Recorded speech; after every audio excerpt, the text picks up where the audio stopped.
I now call to order the June 17th, 2024 special meeting Wellington Board of Trustees, time being 6:06 p.m. Please rise for the Pledge of Allegiance. Pledge allegiance to the flag of the United States of America and to the republic for which it stands, one nation, under God, indivisible, with liberty and justice for all. Ms. Clerk, make it a roll call, please. Trustee Cannon. Trustee Daly. Present. Trustee Moyer. Here. Trustee Teets. Trustee Wiegand. Here. Mayor Pro Tem Mason. Here. Mayor Shosse. Here. Mayor, you have a quorum. Thank you. Are there any amendments to the agenda this evening?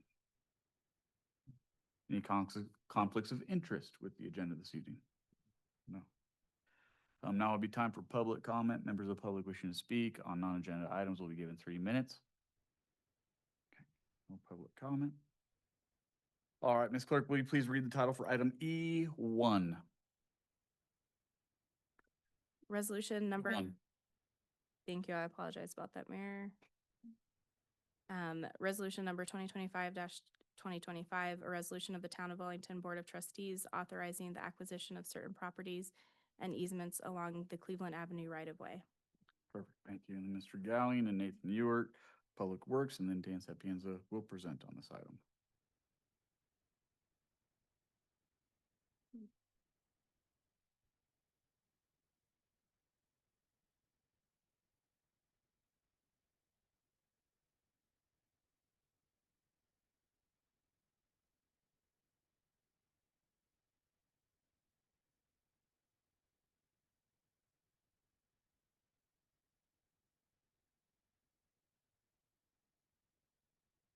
Good evening, Mayor and Trustees. I'm Bob Gowing, the Director of Public Works.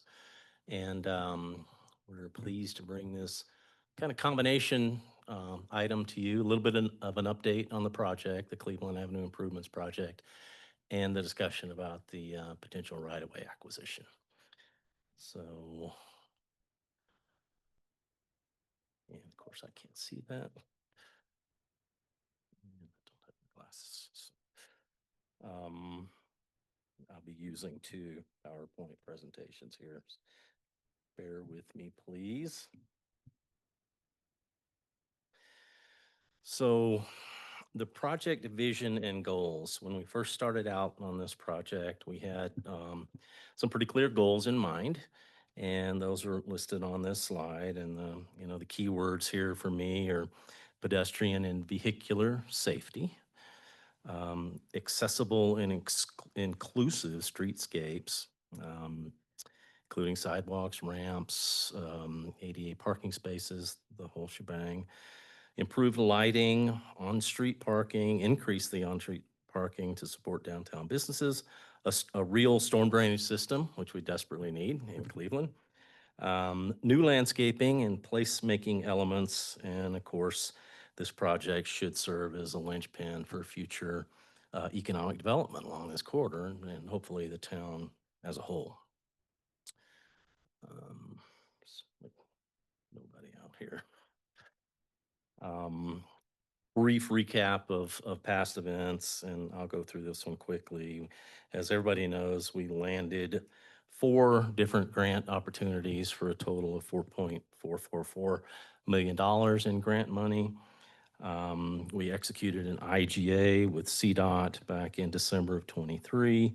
We've contracted with all the necessary designers and the property acquisition specialty firm that we've got on board. And we're now working towards 90% design. We hope to be done with that by the end of this month or early next month. The current design, and this is just I'm not sure that we reported on this a whole lot, but right now what we're providing with this design, which will lead us into the discussion in a minute, is 91 parking spaces, where we have about 46 now, 8 van accessible spaces, where we have none now. There's no ADA parking along Cleveland. 37 new street trees. We're replacing all the lighting, the safety, and the lower street lights between the intersections. A bunch of amenities, benches, bike racks, trash receptacles, and room for what we're calling programmable space. So the hardscape on either side of the road, that's the sidewalk basically that would also have the tree wells in it and the amenities on it, ranges from about 12 feet wide to 14 foot wide on each side. 5.5 feet of that is accessible sidewalk along the storefronts, and there's 6.5 to 8.5 feet of programmable space.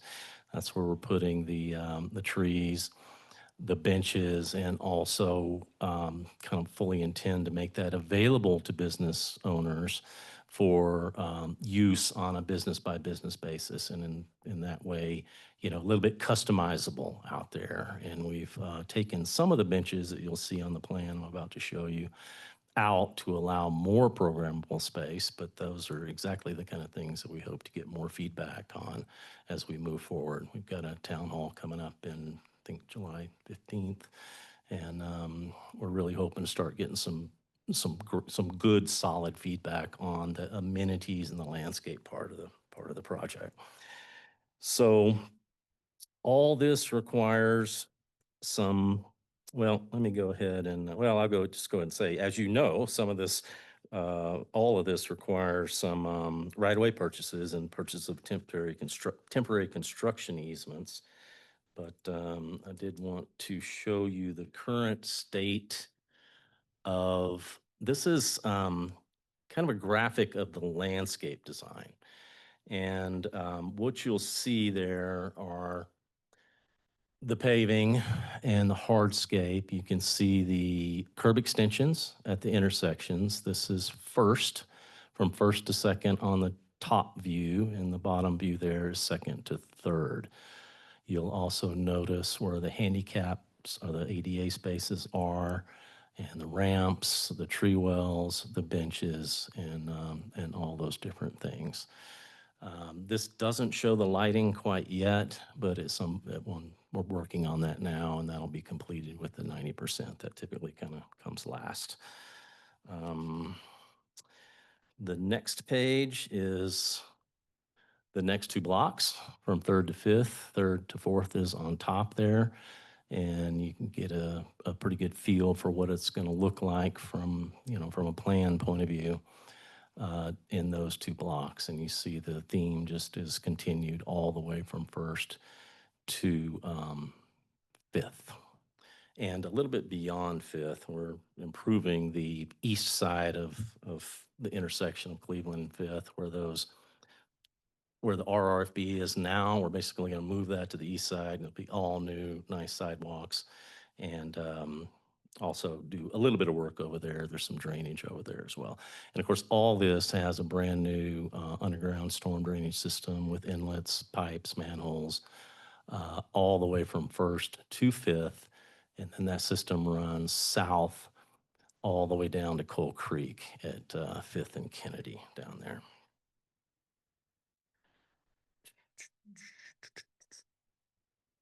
Schedules. So we're kind of carrying two different schedules on this. And one of those is without eminent domain. And that's the one that we like a whole lot because it allows us to start construction in late January or early February next year. As I think everybody knows by now, we've got a hard deadline on this project. We've got to get all the money spent, which means we've got to get it built and billed and paid for before the end of 2026.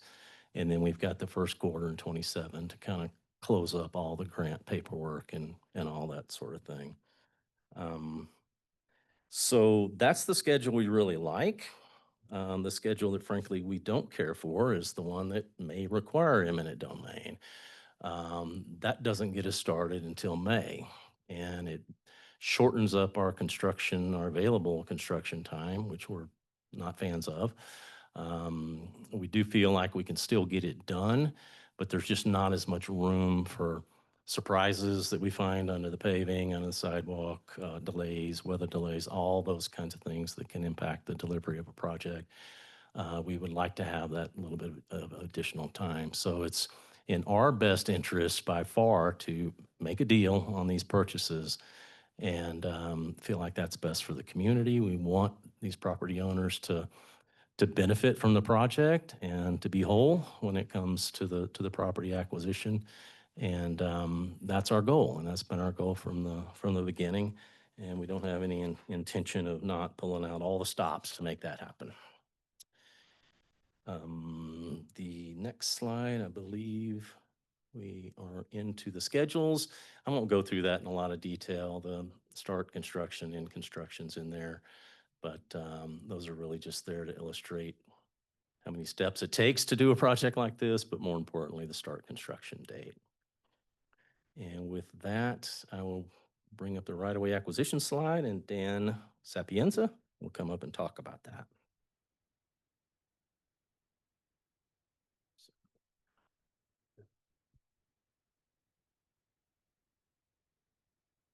It's different than that. Yes. Okay. Thanks, Bob. Dan Sapienza. I'm going to ignore his screen for a moment. Want to kind of walk through the property acquisition process for the board. As Bob's made clear, acquiring these parcels is very important for the completion of this project.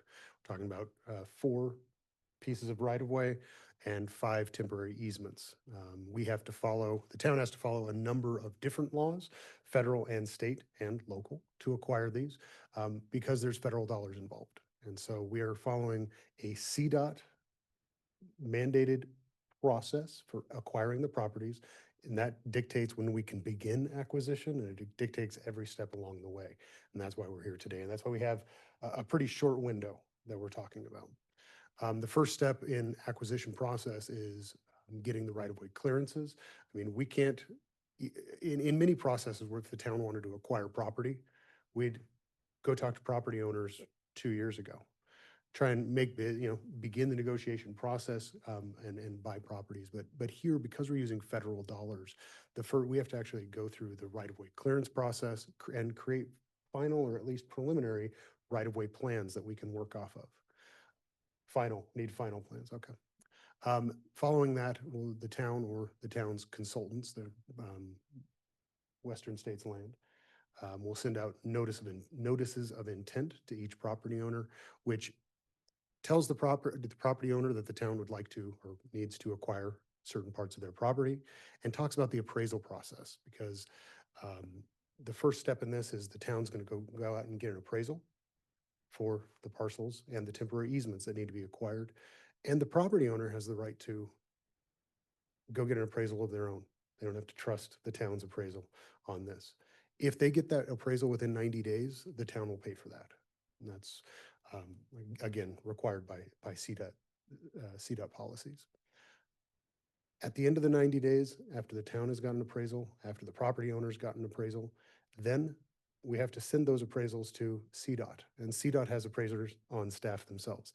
And they're going to take a look at the different appraisals and come up with effectively a third value, which is the CDOT determination of fair market value. So there's 3 different appraisers looking at this. And only then can the town begin negotiating with the property owners on the acquisition. So from the beginning of sending out that notice of intent, we're already 90 days down the road from getting the appraisals, another month down the road for CDOT to finish its evaluation process. So once we send out that notice of intent, it's probably gonna be about 110, 120 days. And that's, as Bob's showing you the timelines, things are getting narrow, right? And during that negotiation, it's like any other property negotiation. The town will start the negotiations with that fair market value. And of course, the property owner might say, I've got a tree there or whatever. And there'll be a negotiation on value. And absolutely the goal will be for those negotiations to end with a sale. This one, not that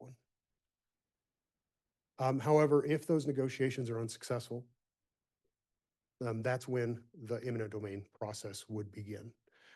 That process begins with the town filing a petition in district court. And 60 to 90 days after that, if the town requests it, we can get immediate possession or get possession after 60 to 90 days. At that point, the town would put into or pay a bond to the court of the full value that we've determined through the appraisal process to acquire those properties. We're put the full fair market value of that property be acquired into a bond with the court, and it sits there. And then we go to trial in 6 to 18 months, and that trial is only over valuation. But of course, once the property owner, once we finish this process and a value is determined by the court, that bond's already there, and they're paid immediately out of that. That's the eminent domain process, and it's pretty straightforward, but we need to begin, the reason we're here today is if we wait until after that initial 90-day, 120-day period occurs, we're going to be bumping this out even further. If we have to go through this entire process to acquire property by eminent domain, we're already bumping up toward months beyond the desired begin date. And there's just no real option here. We have to follow the CDOT process. We have to spend the money by the end of 2026. In order to do that, we need to have this resolution teed up so that the town has a clear path to acquiring the properties that it needs. Of course, at all stages, as soon as that notice of intent goes out, if the property owner says, I don't want to get my own appraisal, your appraisal sounds good, and the property negotiations could go even much faster. And that's, of course, going to be the goal. But the resolution authorizes the town to acquire the properties, and it authorizes the use of eminent domain if necessary. And that's going to definitely be a last resort. But if we don't acquire those properties, then I think Bob's team is going to have to redesign the entire right-of-way at a later date, which of course is also going to bump out those dates. So that's the process. If you have any questions about that, let me know. Might add. Just add one other point. If I was sitting in the audience listening to this, I would say, well, what's the rush with getting this resolution done? And why haven't we heard about this before? And the reason is because this process started all the way back at the inception of, well, really the IGA, but inception of design on the project. We had to go through 30%, then 60%, and you can't really get going on anything right away related until you have an approved 60% with all the environmental clearances that come after that, archaeological clearances, all those consultants take a little while to do their work. And then our consultant packages all that up into that right-of-way plan set, which is about yay thick. And there's full legal descriptions, there's full boundary survey for every property along the corridor. And at that point, when we have that approved, what is generally called the right-of-way clearance, then that's when you can send out the notice of intent. Well, knowing that would be coming about now, we did send out some letters to all the affected property owners back in February. We've had numerous public meetings through the C3, the Chamber, Main Street. We had a town hall already on this. But you can't really develop the right-of-way plans until the design dictates what you need for right-of-way. And so it's just a very involved process. And it may seem a little bit abrupt that here we are, asking for this right now. Not so much the board, but perhaps other people in the public. And the reason is because we've got that tight schedule and we've gone as fast as we can to get to this point. And so we do have that right-of-way clearance. We just obtained that about a week ago or so. So we're ready to send out those notices, and we're here to ask your support in doing that. Thank you. Are there any questions from the board for clarifying information? No. Okay. Any questions, or I'll now open up to the public. Any public comment? No public comment. Any further comments or questions from the board? Yeah. Go for it. Go for it. Go for it. Quick question. This is not going to require anybody to tear down any property at all? Is that correct? Correct. There's no property that gets impacted. That would be impacted that way. Some folks have a tree or two that they've planted out there. There's some picnic tables out there. There's a couple of fences. And so all that stuff will be on us to kind of move back or remove, and we can give that to the property owners. But we feel like we're kind of replacing all that with, Something better. improved version of what's there now. And also too, this will not affect if something happens to the property down the road and they have to rebuild it. I know we had grandfathered that property in before. That's not going to affect any of that, correct? If they have more than 50% destruction on the property, that they can rebuild the property. Is that right? Yeah. Right. There's also Oh. FEMA flood insurance requirements along those lines, Okay. but yeah, I don't Well, think that what I was applies. talking about, I know we had made adjustments before that was grandfathered in, that they could always rebuild that particular property, and that's not going to affect these at all, right? Well, we're purchasing that, we hope to purchase that property as Okay. public right away. So they wouldn't be responsible for anything on that anymore. Perfect. Believe so. Okay. Trustee Moyer. Yes, hello. I just wanted to say that thank you to you, Mr. Gowing, and all of your team for such hard work on getting this project to this point.